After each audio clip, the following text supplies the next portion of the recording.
What's up, everybody? It's Jordan, and welcome to the Sports to Hunt Show. On this video, I'm live on YouTube like every single video I do. Today is April 27th, 2021, and we are just 2 days away from the NFL Draft. It's absolutely crazy that we're getting this close. This video, I will be continuing my series, finishing up my series, doing a post-free NC Star mock draft for each NFL team. I literally just finished a mock draft of the Pittsburgh Steelers, so make sure to go check that out. Today's mock draft, this video is of the Los Angeles Rams. The Rams do not have a first-round pick selection due to the Jalen Ramsey trade with the Jacksonville Jaguars, but they do have a second-round pick, and let's go ahead and get started here with this Rams post-free agency semi-round mock draft. In the second round, I have the Rams taking Alabama center Landon Dickerson. They really need a center bad, and I don't think he will drop this far, but I would not be surprised if he dropped maybe close to it. Landon Dickerson is arguably the best center in this draft class, but he's dropping some due to medical concerns, and center is arguably the biggest need for the Rams. Getting Landon Dickerson here with the 57th pick is an absolute steal. The best value pick definitely on this mock draft here for the Rams. I think this would be tremendous value. I'm not sure if he makes it here, though. But I think it would be fantastic if he did for the Rams.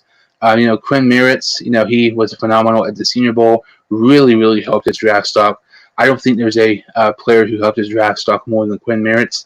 Maybe he goes here with the 57th pick if Landon Dickerson is already gone. But either way, I really kind of see the Rams taking here a center in round 2. As we continue here in round 3, the Rams actually have 2 third-round picks. With their first third-round pick, they select BYU offensive tackle Brady Christensen. I really like this pick here. Brady Christensen, in my opinion, is one of the most underrated offense tackles in this draft class. If you look at PFF, this past season, in their college games, Brady Christensen was actually rated one of the top 30 players in the entire country. Andrew Whitworth, he's getting up there in age. He may only play maybe a year or 2 left. But I think getting a replacement for Andrew Whitworth, a potential future Hall of Famer, Brady Christensen, he can maybe, set out this year and learn some things from Whitworth and then maybe take over the following season. Getting Christensen, getting Landon Dickerson, you're getting some, offensive line to protect Matthew Stafford. The Rams traded so much for Matthew Stafford. It's Super Bowl for bust for the Los Angeles Rams. So you got to protect your quarterback so he does not get hurt. I really like this pick here in round 3. Like I said, they do have 2 third-round selections, and with their second third-round pick, I also like this pick quite a bit. I had them taking Pittsburgh defensive tackle Jalen Twyman. They lost one of their defensive tackles, trading them. I cannot remember who it was to, but they traded him, and I think this would be a fantastic pick. They traded the defense tackle to the Lions. I think this would be a fantastic pick. Getting a replacement, a future starter, even potentially a starter this season, Jalen Twyman. Pair him with also a Pitt Panther and Aaron Donald, arguably the best player in the NFL. Jalen Twyman, his comparisons are Geno Atkins and Aaron Donald. You watch his style of play, he's very similar to both those players. I think Jalen Twyman is the most underrated defensive tackle in the draft this season. And I think if he's here at 103rd overall, I really think the Los Angeles Rams will consider taking Twyman here. That's a really nice pick, in my opinion. As we continue here in round 4, they could use some help at linebacker. So in round 4, I had them selecting linebacker from West Virginia University, Tony Fields. Tony Fields is one of the more underrated linebackers in the draft. Don't understand why. You watch his film, he's really good. Getting him in round 4 with the 141st pick overall, I think it's an absolute steal here.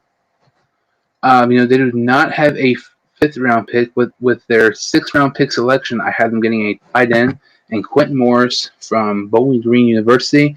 If you've seen my mock draft videos before, I'm very high on Quentin Morris. He's one of my favorite late-round tight ends, and I have him being mocked quite often, also along with BYU tight end Matt Bushman. But the Rams lost Gerald Everett, the tight end, to the Seattle Seahawks in free agency. So I really think they could use a tight end here. Getting Quentin Morris with the 208th pick overall, is a steal. He had a phenomenal Senior Bowl. Hurdler defender, was phenomenal in the practice and the game in general. Really helped his draft stock. I think if he's here around 6, I think this would be a pretty nice selection for the Los Angeles Rams. They actually have one final pick in their draft, and it's a 7th round pick. And with their last pick of the draft, they select Coastal Carolina edge rusher Teron Jackson. Teron Jackson, to me, is easily one of the most underrated day 3 prospects. Not sure why he's being slept on so much. I know, playing at Coastal Carolina, he did not play the highest level of competition, like the likes of like Alabama, Ohio State, anything like that. But I still think Teron Jackson should be drafted much higher than he is here. And I just really had to take him here. I know they may not desperately need an edge rusher, but it's one of those situations like you got to take this player here in round 7 because you're not going to get him as an undrafted free agent. But, in these late rounds, you got to try to get best player available instead of team need. And that's exactly what the Los Angeles Rams did here in round 7.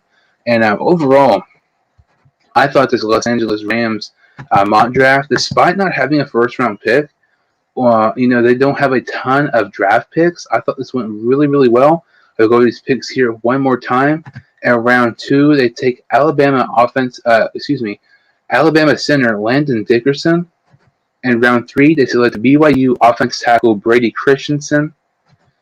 Also in round 3, they select Pittsburgh defensive tackle Jalen Twyman.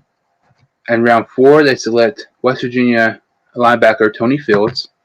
They do not have a 5th round selection, but with their 6th round pick, they select Bowling Green tight end Quentin Morris. And with the last pick of the draft and their 7th round pick, they select Coastal Carolina edge rusher Teron Jackson. Thank you all so much for listening. If you like this video and subscribe to my channel, I would really, really appreciate it. And I will see you next time on the Sports 2 Show.